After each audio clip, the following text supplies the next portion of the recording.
And now, Channel 5 News at 10 with Hal Fishman, Jan Carl, Larry McCormick, and Stu Nahan. Here's Hal Fishman.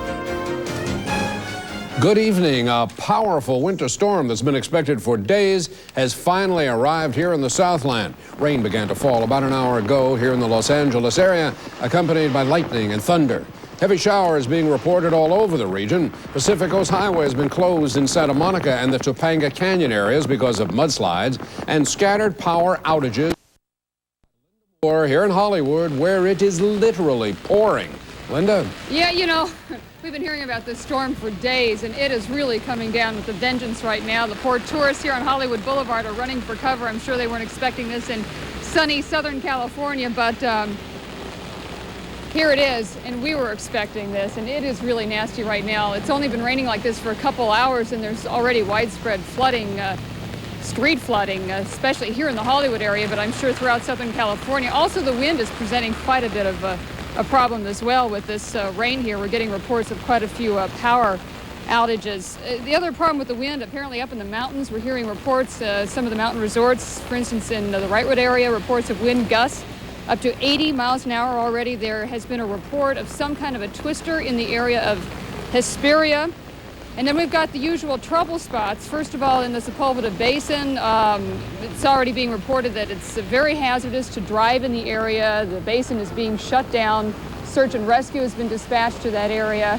And the other trouble spot, of course, is in around Malibu and Santa Monica. We've got reports already of some mudslides along PCH in the Malibu area, and also down closer to Santa Monica.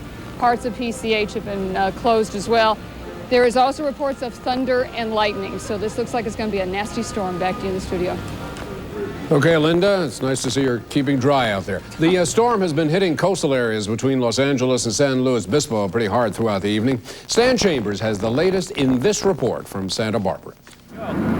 Hal, this might look like a normal canyon mudslide, but this is Highway 101. The main artery up and down the coast of California is completely closed northbound. Where we are is just a short distance from the turnoff to Vandenberg Air Force Base and to Lompoc. But up here, this whole side of the mountain came down, rocks and boulders and trees, and forced authorities to completely shut it down. Now these skip loaders and other heavy equipment are trying to move all of this debris off of the road, and the cars and all the traffic were turned around back at Winchester, and there the highway patrol set up a barricade, sent all northbound traffic, or rather westbound traffic, turned them around and made them go back. So the heavy rains that have hit Santa Barbara, this is where it's really being felt, because this whole main artery is closed down, and we don't know for how long. It was raining a half an inch an hour here in Santa Barbara, and they say before this big unstable storm passes through, they're going to get as much as 6 inches. The other big main thoroughfare, the San Marcos Pass, is closed down, and closed down to everybody, even residents you can't get through. They have their slides, they have their boulders, and they have their crews trying to clean that up. There's a lot of street flooding in Santa Barbara. A lot of the underpasses from the freeway were flooded, and some section cars actually moving down the street on a bed of water. So that's the situation, the heavy rains. There is a flash flood warning. There's also a warning of thunderstorms in this area throughout the night. So this storm we've been waiting for a few days really hit with a fury here in Santa Barbara tonight. Now that's our report from just above Gaviota. Gaviota State Beach is below us, and just before the Vandenberg Air Force Base turnoff. That's our report. Now, Hal, back to you. And we do have reports not far from where Stan is at the San Marcos Pass, that's the pass between Santa Barbara and the Santa Ynez Valley, that they were getting an inch of rain per hour since 3 o'clock this afternoon. Thunderstorms are also bearing down on the already hard-hit community of La Conchita. That's just east of Santa Barbara. Residents in that small coastal town are facing a renewed danger in that area tonight. Hillside is threatening to destroy even more homes, and officials are warning that heavy rain could produce a landslide twice as big as the one that slammed into several homes last weekend. Right now, let's go live to Fred Villanueva in La Conchita for the latest on that situation. Fred, what is the situation there now? How's that town holding up? Well, hell, it's not holding up very well. It's been raining here nonstop since about 4:30 this afternoon, and that's exactly what this rain-drenched community of La Conchita does not need, is more water. Now, all eyes are on that mountain behind me. Geologists say it could come down at just about any time. Rincon Mountain sits above the town of La Conchita, threatening to bury the homes below. It's just a matter of time before the rainfall loosens the soil once again. Last Saturday, over 500,000 tons of waterlogged earth broke from the 300-foot-high mountain and oozed into the town, destroying or severely damaging 9 homes.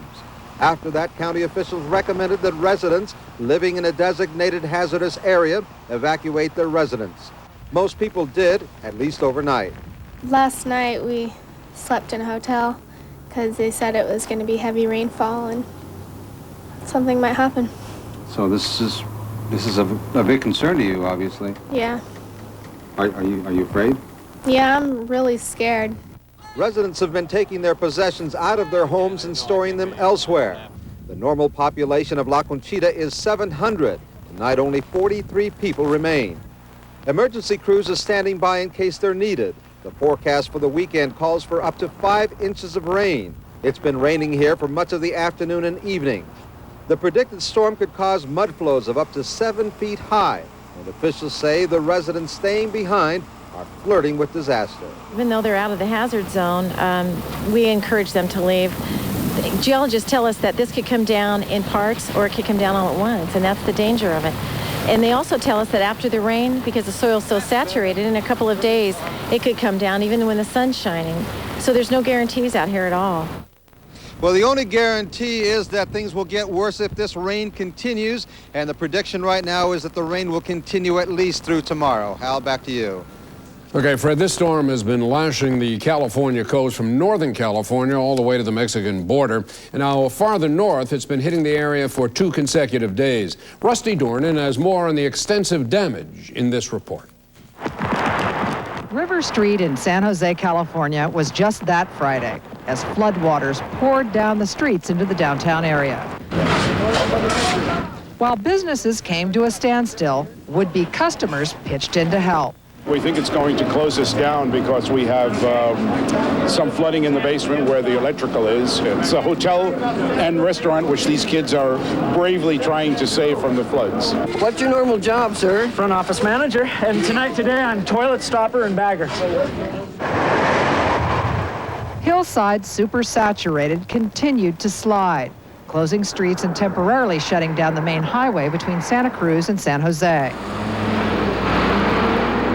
About 100 miles to the north, residents cleaned up after the Napa River flooded downtown Napa. A few miles away, vineyards were flooded for the second time in less than 2 months. The vines were dormant during the January storms, and most vineyards suffered little, if any, damage. But now the vines are beginning to bud, and those buds can be very sensitive to torrential rains. The rains come at a bad time for the state's $18 billion agriculture industry. Bees don't pollinate fruit trees in the rain, and buds are more susceptible to damage. As power returned to downtown Napa late Friday afternoon, folks began reopening businesses, hoping they'd seen the worst and the last of the storms of '95. Rusty Dornan for CNN, Napa, California. The Golden State Freeway and Interstate 5 was closed for 200 miles in both directions tonight west of Bakersfield because of flooding along the California Aqueduct.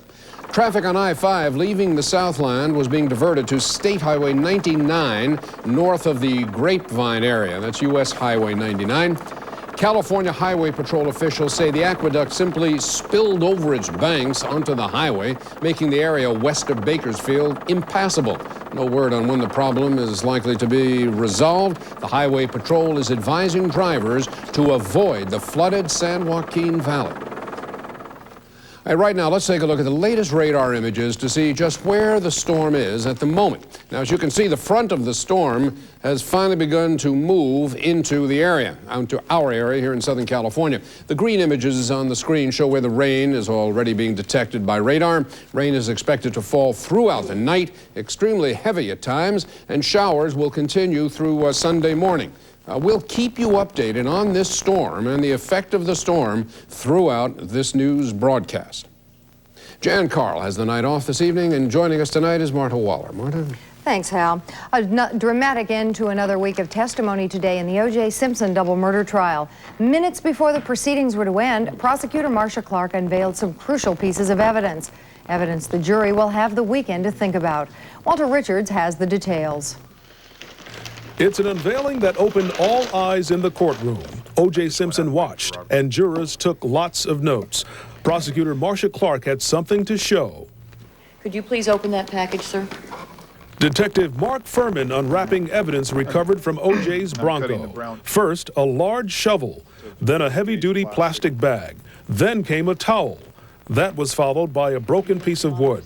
The presentation came at the end of the day, the second day on the stand for FUHRMAN. The detective, accused of being a racist by O.J.'s defense team, told jurors how he discovered other evidence in the case, including a tiny spot just above the door handle on the driver's side of O.J.'s Bronco. At first, it just looked like a spot of unknown origin. When I took the flashlight out, I looked at it and it looked reddish, brown and translucent qualities to it, and it appeared to be dried blood. FUHRMAN testified he and 3 other detectives left the South Bundy crime scene headed for O.J.'s Rockingham estate to notify him of his wife's murder. But after no one answered the bell or telephone calls, FUHRMAN says a decision was made to scale the wall out of concern there might be more victims. I jumped the wall just to the left or east of the Ashford gate, landed on the other side, came around and released the hydraulic arm to the gate on Ashford and let the other detectives into the location. Clark also attacked a defense theory that FUHRMAN took a bloody glove from the South Bundy crime scene and planted it at O.J.'s home. FUHRMAN stated he was never alone there while he took notes, and there was no opportunity for anyone to tamper with anything. Did you go back into the crime scene that is up to that gate where you'd gone earlier with Officer Risky, or into the house, or up onto the landing again? I never returned to that crime scene. While at the mansion, FUHRMAN recalled his conversation with Simpson House guest Cato Kalin. The detective says he looked around Cato's bedroom looking for anything that could be hidden there, but nothing was found. He says Cato did talk about a loud crash or thump that shook the pictures on his wall. A shovel, a plastic bag, a towel, and a small piece of broken wood. What it all means, jurors don't yet know. Prosecutors expect to weave it all together next week with the help of embattled detective Mark FUHRMAN explaining every step he took. In downtown Los Angeles, Walter Richards, Channel 5 News at 10. Detective FUHRMAN got some support today from Police Chief Willie Williams. The chief announced there will be no internal investigation of the veteran officer. Ron Olson has that part of the story. Mark FUHRMAN, the detective who first found the bloody glove and then found himself in the middle of a legal firestorm. O.J. Simpson's defense team has portrayed FUHRMAN as a racist rogue cop who may have had a romantic interest in Simpson's ex-wife, Nicole. The detective has denied it all, without much support from his superiors at the police department. Today that changed as Chief Willie Williams appeared on CBS to say there will be no internal LAPD investigation of Mark FUHRMAN. The chief said he does not believe his detective put together a conspiracy to frame O.J. Simpson. Detective FUHRMAN wasn't out there by himself. He was out there with about 10 or 15 other detectives, about 10 uniformed police officers, 5 from traffic, about 8 or 9 people from scientific investigation, along with the media. It was impossible for a group of detectives, civilian employees, to plot against Mr. Simpson, carry it out, go back the next day, get the blood, spread the blood around, and then all keep a secret. Even with his superiors' backing, FUHRMAN remains a flashpoint for controversy. He's the cop the prosecution is using to introduce the plastic bag, towel, and shovel found in Simpson's Bronco. The prosecution badly needs the jury to see Mark FUHRMAN as a credible witness. So far, Mark FUHRMAN has been a very good witness. His demeanor and attitude has been good. He's been clear. He's listened to the questions. He's given good, concise answers. Marcia Clark has led him through his performance on the evening of the crime in chronological order, the time he got there, who was there, and she's done very well. FUHRMAN may have done well on the stand so far, but he has not yet come under cross-examination. And F. Lee Bailey, one of the biggest names in American law, is waiting in the wings. In Los Angeles, Ron Olson, Channel 5 News at 10. Defense attorney F. Lee Bailey said today he is anxious to cross-examine Detective Mark FUHRMAN and will show that portions of the officer's testimony are inaccurate. Bailey says he has a so-called mystery witness who will challenge FUHRMAN's claim that he never met Kathleen Bell. Bell is the woman who says FUHRMAN made racist remarks about African Americans and interracial couples. I disclosed to you that there is another witness on another incident who will glue that nexus together. And nobody ought to go around arranging Kathleen Bell's funeral just yet. Bailey has not disclosed the name of the witness, but he says he will give the information to Judge Ito to determine whether the prosecution may have access to it. Since the beginning of testimony 6 weeks ago, Prosecutor Marsha Clark has made every effort each week to end each week in a dramatic fashion. Friday night after Friday night, she's left jurors with a series of emotionally powerful cliffhangers. It began February 3rd when Judge Lance Ito recessed court for the weekend after Denise Brown collapsed in tears. She was in the midst of telling the jury that O.J. Simpson had hurled her sister against the wall of his house. Again, on Friday the 17th, another dramatic moment at the end of the week. Clark meticulously unpacked the trial's first major pieces of physical evidence, a left-hand leather glove and a blue knit cap found next to the bodies of Nicole Simpson and Ron Goldman. And then today, Clark choreographed another cliffhanger. Item by item, controversial witness Mark FUHRMAN cut the tape and seals from a long-handed shovel, a very large, heavy plastic bag, a worn towel with something scrawled on it, and a stained piece of wood gritty with fingerprint dust. Once again, Marsha Clark had ensured the jurors would spend their weekend contemplating this evidence and not the dramatic cross-examination promised by F. Lee Bailey. Our continuous live coverage of the Simpson trial resumes Monday morning. I'll be here with our legal analyst, Peter Aranella, beginning at 9 o'clock. Hal? Okay, we are going to keep you informed of the latest storm developments here in the Southland throughout this news hour. We'll have some live reports for you also. But first, we'll show you what caused a guest on a TV talk show to commit murder. That story in just a moment. And a terrorist bombing has taken a high casualty toll. Those reports and lots more news, and we'll be right back.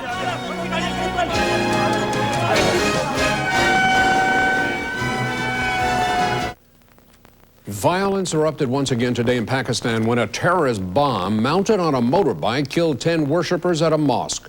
25 people were wounded in that attack, which comes just 2 days after 2 American diplomats were murdered in Karachi. The blast was detonated just as afternoon prayers had concluded at a Shiite Muslim mosque.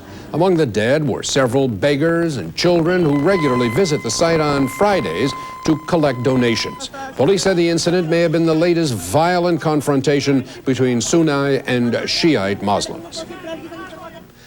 An FBI anti-terrorism team has arrived in Karachi to help hunt down the killers of 2 Americans. The agents will assist Pakistani police, who have also stepped up the search for the murderers. 2 political extremists have been identified as suspects in the attack. They remain at large tonight. The United States government is offering a $2 million reward for information leading to the conviction of those responsible for these murders. Here in the state of California, Governor Pete Wilson has taken another step toward a possible run for the Republican presidential nomination. Aides say that they have set up a special bank account and they've begun to raise money to test the governor's potential in the Republican field of candidates. Tonight, Governor Wilson talked about his campaign promise to complete his term as governor. Well, it would be admittedly a very great change in plans, because what I was saying then was that I wanted a second term, and I do intend to fulfill my obligations. But on the other hand, what has happened is that a lot of people have come to me and said they think that I really have a duty to do something else. People who are not just flattering. Well, the governor admits that he is thinking about the possibility of running. His advisors say that he is leaning toward running. They say that Wilson plans to make that decision by the end of the month. Marta? Authorities in Michigan say a television talk show about secret admirers may have led one guest to murder another. 24-year-old Jonathan Schmitz pleaded not guilty today to first-degree murder charges. He's accused of gunning down another man who admitted having a crush on him during a taping of the Jenny Jones talk show.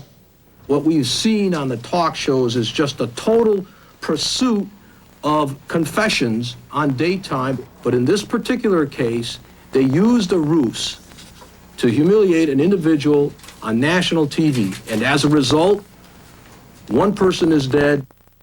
32-year-old Scott Amador was gunned down outside his home in suburban Detroit. Schmitz surrendered to police moments after the shooting. He told officers the program had eaten away at him. Jenny Jones has not commented on the murder, but the show's executives claim there was no wrongdoing on the part of anyone connected with the show. In Pennsylvania, police are calling it a hate crime. 2 young people are in jail tonight accused of leaving a pig's head on the door of a synagogue. 22-year-old Mason Aldrich and 18-year-old Andrea Arnold are being held on $100,000 bail each. Authorities say Arnold supplied the head and Aldrich left it at the synagogue. They are both considered skinheads. They have known contacts, affiliation with members of the Eastern Hammer skinhead organization. Police say Aldrich lived next door to the market where Arnold bought the pig's head. She apparently told the shopkeeper she wanted it for a practical joke. A fire swept through a furniture store in North Long Beach early this morning. Despite the efforts of firefighters, the blaze engulfed and destroyed the Bixby Knowles rental store on Atlantic Avenue. Some firefighters positioned on ladders used hoses to shoot streams of water into the flames. Officials say the fire caused an estimated $500,000 in damage. No injuries are reported, and the cause of the blaze is now under investigation. Thanks to the generosity of a Fresno company, a 4-year-old boy with cerebral palsy will soon have a new wheelchair to replace the one that was recently stolen. Linda Moore has this story. And it's usually probably about Ave and Paul Seye began their day praying their son's wheelchair would be returned. It was recently stolen along with the family car while they were in church at the Temple of Love in Long Beach. It was a brand new wheelchair. We only had it since November of '94. Although the car was found last week, everything inside was gone, including the $1,400 customized wheelchair. It was 4-year-old Luke's first chair. He was starting to learn how to wheel himself and to, get around in it. I feel sorry for my son. He don't have no wheelchair no more. Now we have to carry him everywhere. The Sayes don't have the money to buy another chair, and their insurance company has refused to help. But the replacement that seemed so distant one moment became a reality the next. The company that made the first chair called to offer another. Okay, thanks a bunch. I appreciate it. Okay. Okay, bye-bye. Okay. Hey. What'd they say? Yes, yes? Yeah. I thank the Lord that He answered our prayers. Got a new wheelchair in 10 days, same one. The company has decided to give us a free one. Their car is still a problem, but the wheels that matter the most will be in motion again very soon. Say I love you. In Long Beach, I'm Linda Moore, KTLA News at 10.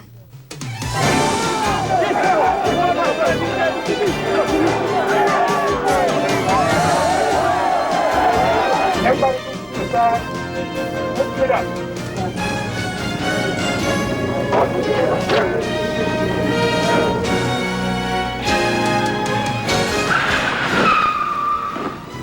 Whoa, we're the car dude. And tonight we're going to tell you what anti-lock brakes can and cannot do.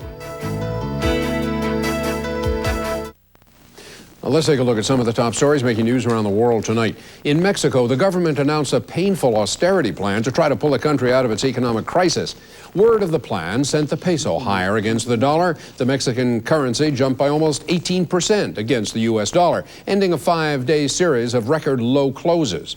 The austerity plan put forth by President Ernesto Zedillo contains stiff tax increases and wage restraints. It also increases state-controlled electricity rates by 20%. In Athens, Greece, riot police scuffled with 1,000 senior citizens who are protesting their meager government pensions. Police finally fired tear gas to keep the pensioners from storming the official residence of Prime Minister Andreas Papandreou. At least 4 people were reported to be injured. A government spokesman expressed regret over the injuries. He said Papandreou would meet with pensioners next week to discuss their demands. Japan today marked the 50th anniversary of a United States bombing raid on Tokyo during World War II that destroyed 1/4 of the Japanese capital. Just after midnight on March 10, 1945, 334 American B-29s dropped 1,650 tons of incendiary bombs on Tokyo. The attack was designed specifically to take advantage of the wood and paper construction of many Japanese homes. Within hours, much of the city was in flames. The raid was part of a United States effort to cripple the Japanese war machine and end the war without a massive invasion of the Japanese home islands. United States Ambassador Walter Mondale attended a memorial service in Tokyo today for victims of the bombing. The bombs and the flames took a heavy toll. Estimates of the number killed range from 80,000 to 200,000, a greater toll than in the atomic bombings of Hiroshima and Nagasaki. Martin? A dispute over international fishing rights turned violent when armed Canadian authorities boarded and seized a Spanish vessel off the coast of Newfoundland. The captain of the Spanish vessel finally surrendered after a high seas chase during which warning shots were fired across the ship's bow. The Canadians accused the captain of the vessel of overfishing in the area, but members of the European Union have strongly condemned the action and are retaliating with a series of trade and political sanctions. In Washington, good news for President Clinton. The nation's unemployment rate dropped again last month, hitting a 4-year low. It's the biggest one-month drop in nearly a year, and the president is taking the credit. He says the new figures are a sign of economic vitality and a result of his administration's economic policies. As of today, the economy has produced 6.1 million jobs since I became president. And if Michael Jordan goes back to the Bulls, it'll be 6,100,001 new jobs. Mr. Clinton says the economy is healthier than it's been in a generation. There's been a significant change in White House tours beginning next week. Visitors who line up at 1600 Pennsylvania Avenue will now be able to wait inside the new White House Visitor Center. The $3.7 million facility exhibits memorabilia from past presidents, including Woodrow Wilson's Hammond typewriter and Abraham Lincoln's furniture. The exhibits also give a glimpse into the everyday life of first families. 1.25 million tourists are expected to pass through the new center every year. Former Alabama Governor George Wallace, who once promised segregation forever, today welcomed civil rights leaders who marched from Selma to Montgomery, Alabama. Wallace, now 75 years old, sat in the same schoolhouse door he had defiantly blocked 30 years ago. The protesters walked 54 miles to mark the 30th anniversary of the 1965 Civil Rights March from Selma to the state capitol. Wallace has been confined to a wheelchair since he was partially paralyzed in an assassination attempt during the 1972 presidential campaign. Just ahead tonight on News at 10, the latest on the storm situation here in the Southland and Michael Jordan. Is he going to return to basketball? But first, results of a new medical study on margarine and heart disease. And more top honors for 2 Hollywood stars. Do stay tuned. We'll return in just a moment.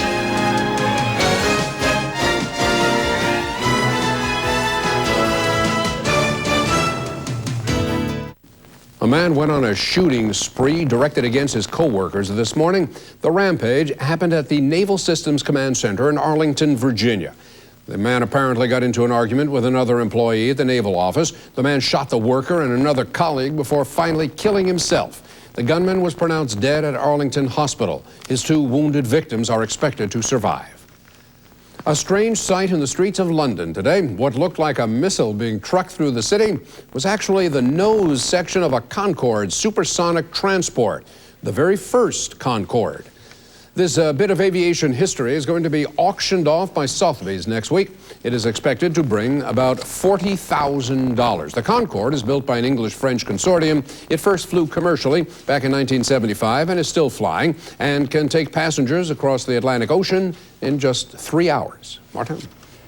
According to a new report, eating margarine can double your risk of developing heart disease. Researchers say men who ate 6 teaspoons of margarine per day had twice the risk of heart disease as those who didn't eat any at all. Findings are based on information gathered during a 1960 study. Researchers say there is good news. The risks associated with margarine are probably much lower now because today's margarine products are considerably lower in fat than they used to be. And researchers in Baltimore believe they've uncovered a cause of chronic fatigue syndrome. A new study shows a defect in the way the body regulates blood pressure could spark chronic fatigue. The findings suggest that some sufferers could be helped by a high-salt diet or drugs that increase blood pressure. But medical professionals in Europe say that's not news to them. They've been studying the relationship between blood pressure and chronic fatigue for years. The Ford Motor Company is recalling 58,000 1995 Ford Explorers to make brake adjustments and repair tie rods that could crack. Officials say the tie rods could become overloaded and break, but that should not significantly affect steering control. The brake system repairs are required to correct stopping distances that may exceed federal requirements. High-tech auto technology has made driving in this wet weather less of a danger than in the past. And tonight, the car dudes, Steve Parker and Mike Anson, tell us what to expect from the anti-lock braking systems on our cars and trucks. Hal, this is the kind of a day where anti-lock brakes can really be of use. But there are some things anti-lock brakes cannot do, some things they can do. Let's take a look. Mike, anti-lock brake systems are one of the greatest safety features ever developed for cars and trucks. But recently, there's been a lot of negative publicity about anti-lock brakes, coming mostly from the insurance industry. But what can anti-lock brakes really do for the driver? Steve, anti-lock brakes are run by a computer which automatically controls the braking pressure on each wheel. When you're forced to slam on the brakes in a panic stop situation, the anti-lock system senses when a wheel locks up and instantaneously releases the brake pressure on that wheel. If the wheel stays locked up, then you lose steering control. But by releasing the brake pressure on that locked up wheel, you keep full steering control over the car or truck. David Stokels is with AMCI, one of the nation's top automotive testing companies. One of the misconceptions about anti-lock brakes is that it allows you to stop shorter. Actually, the great benefit of anti-lock brakes is that you can maintain control while braking. So if you just jam on the brakes, you don't just skid, but you maintain steering control. Anti-lock brakes were originally developed in the 1960s for jet aircraft, and now more than 15 million cars and trucks on America's highways come equipped with these high-tech systems. Hal, anti-lock brakes are a tremendous breakthrough, but only if you know how to use them correctly. In Los Angeles, in the rain, this is Steve Parker and Mike Anson with the Car Dudes for Channel 5 News at 10. Just ahead tonight here, News at 10, we'll have a late update on the storm that's pounding Southern California. And some fancy felines find a home away from home. And we'll explain that one when we come right back.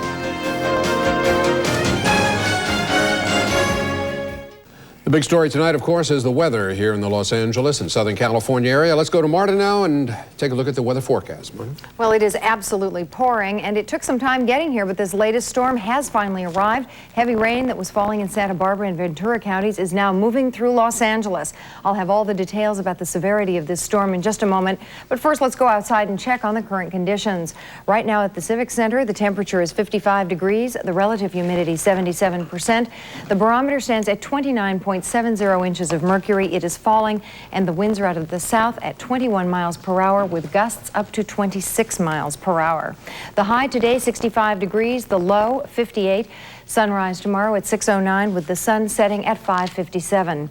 The normal high for this date is 69 degrees, the normal low 51. The record high is 96 degrees, set all the way back in 1916. Looking at tomorrow's highs across the nation, 30s and 40s stretching from the northern plains to New England, 50s in the northwest and the Great Basin, with 60s and 70s covering most of the lower portion of the country.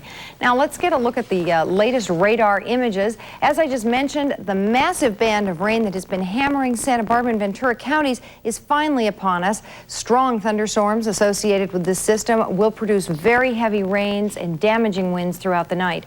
Flash flood watches and warnings have been extended through the night for the Malibu and Topanga areas, the Santa Monica Bay coastline, and all Los Angeles County.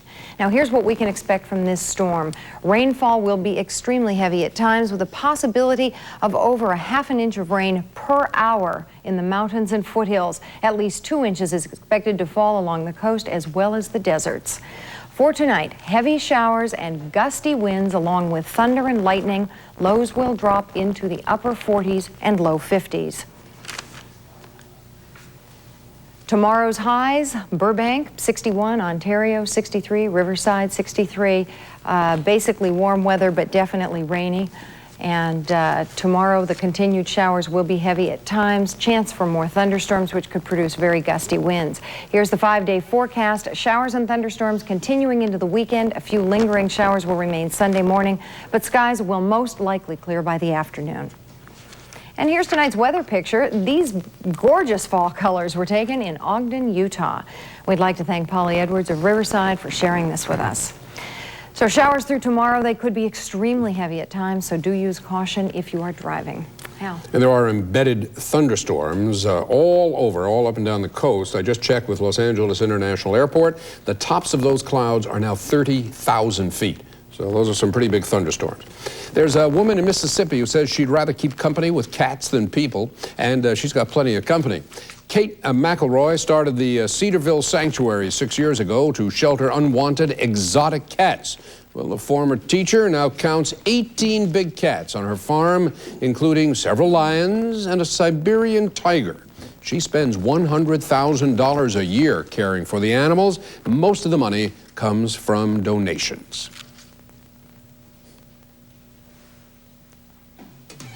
Next up, we have the top stories from the world of entertainment. Demi Moore and Tom Hanks are big winners tonight in Las Vegas. We'll show you why. And Bigfoot's shoes have been sighted in Wisconsin. We'll show them to you when we come right back. In our Wall Street report tonight, quite a day on the big board. Dow Jones Industrials up 52.22 on very good employment news. Very heavy trading today. It's a new all-time high. Price of gold up 70 cents an ounce. Silver lost a penny. Platinum up $1.30 an ounce. Price of a barrel of crude off 11 cents, closing at $17.91 a barrel. Now let's go to Marta with tonight's Hollywood report. Marta? Well, leading off tonight, the nation's theater owners and had stars in their eyes at this year's Show West Awards dinner in Las Vegas. The annual convention is a chance for theater owners to applaud the actors and films that made 1994 a record year for ticket sales.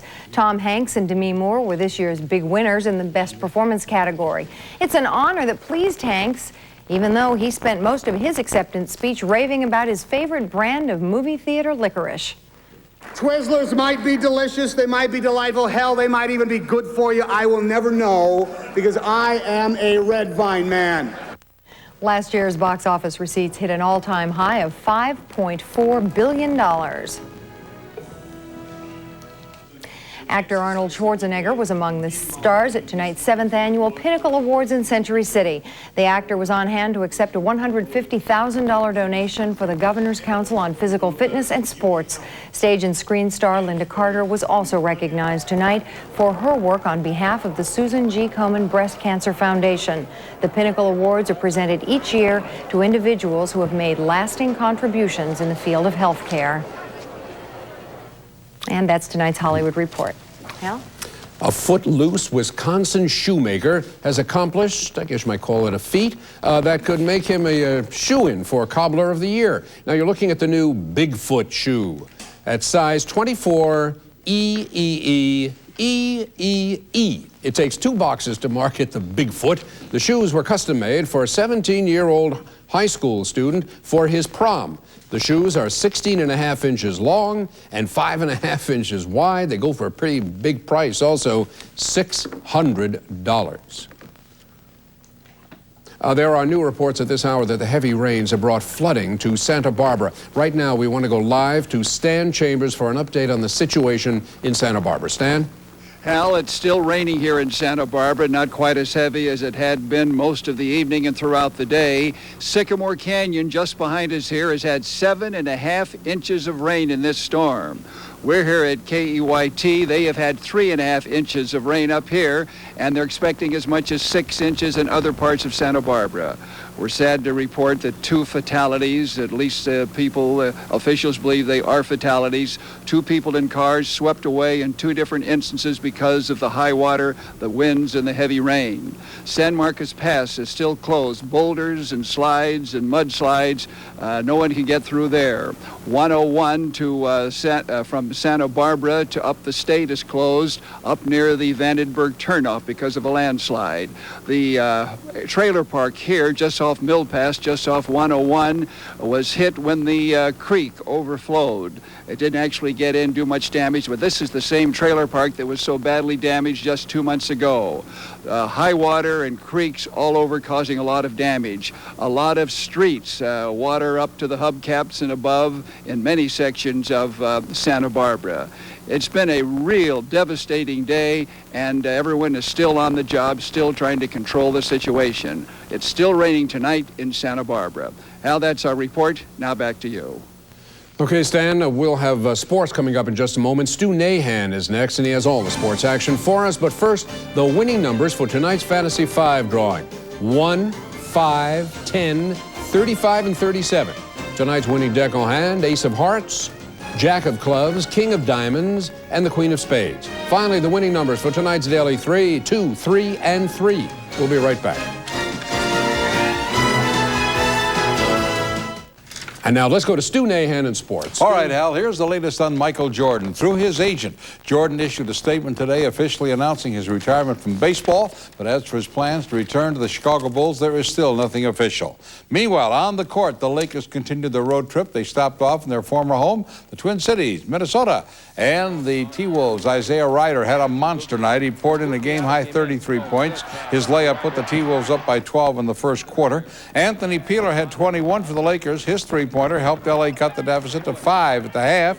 When Sadale Threet laid in 2 of his team-high 24 in the fourth, Lakers were up by 2, but it was not to be. Ryder comes up with a layup with 22 seconds left, and that helps Minnesota beat the Lakers 109-103. The Clippers were hosting Golden State at the Sports Arena. Tim Hardaway, making his last appearance before surgery, scored 21 for the Warriors. Latrell Sprewell slammed in 2 of his game-high 28, but the Clippers still led by 3. At the half, there was a 10 to 15-minute delay to repair one of the nets. Didn't have another one close by. Meanwhile, in the fourth quarter, Terry DeHare from behind the arc, he had 21. Clips led by 97-89. Tony Massenberg added 20. Clippers win going away. The score 121-102. Other scores, by the way, the Clippers held the Warriors without a field goal in the last 5.5 minutes. New Jersey ripped Boston. San Antonio over Philly. Milwaukee slipped by Washington. Portland falls to Orlando. Atlanta wins big over New York. Denver is a win over Detroit. Chicago beats up on Cleveland. Sacramento wins, or rather Utah wins handily over Sacramento. Indiana surprises Phoenix. College basketball, Big West tournament in Las Vegas. Long Beach State took on UC Santa Barbara quarterfinals. 49ers probably needed to win the conference tourney in order to make the NCAA. In the second half, Long Beach State's Terrence O'Kelly hits the jumper. So it's an 8-point lead. He led in scoring with 17 points. Late in the game, Santa Barbara's Leland McDougal hits a leaner and ties the contest at 62. Long Beach State takes a 3-point lead on free throws. The Gauchos have a chance to tie at the buzzer, but McDougal unable to hit, and the 49ers escape with a 67-64 victory. There was a big upset tonight. UC Irvine wins again, knocking off top-seeded Utah State. New Mexico State thumps host UNLV. The Aggies play Long Beach State tomorrow. Tough one there for Pacific and Nevada. Nevada winning by 2 at the buzzer. And in the American West tournament, Cal State Northridge over Cal State Sacramento, and Southern Utah wins easily over Cal Poly San Luis. The honors are rolling in for UCLA. Ed O'Bannon was named the Pac-10 Co-Player of the Year, along with Arizona's Damon Stoudemire. Jim Herrick is the Conference Coach of the Year. Tyus Edney made the All-Pac-10 team. Toby Bailey and Jr. J.R. Henderson made the All-Freshman team. In the ACC quarterfinals, North Carolina beats Clemson by 18, but the story were 3 skirmishes. There was a hard foul by a Clemson player. That brought forth Dean Smith. He exchanged harsh words with Clemson coach Rick Barnes. Then as the game ended, a final pushing and shoving match between the teams. There were no fines, no suspensions as of this hour. In the scoreboard, we've got number 2 ranked Kansas routing Kansas State in the Big 8. Kentucky over Auburn in the SEC. Arkansas just gets by Vanderbilt. Randolph-Childress with 40. Wake Forest beats Duke. Connecticut had fits with Pitt. How you like that? But they won by 3. And Maryland downs Florida State. In spring baseball, the Angel replacement team beat the Giants 5-4. The Dodgers beat the Indians 3-0. The Detroit-San Jose game in the National Hockey League was postponed because of flooded streets in the San Jose area. Winnipeg went over Dallas. Ottawa ties Washington. New Jersey edges Tampa Bay. And at Indian Wells, Thomas Booster upset fourth-seeded Michael Chang in the Champions Cup. And that's a wrap on Friday Night Sports. Hal? Okay, Stu, that's news at 10 for tonight. Thank you for joining us. Cheers coming up next. We bid you a good night and a good weekend. Good night.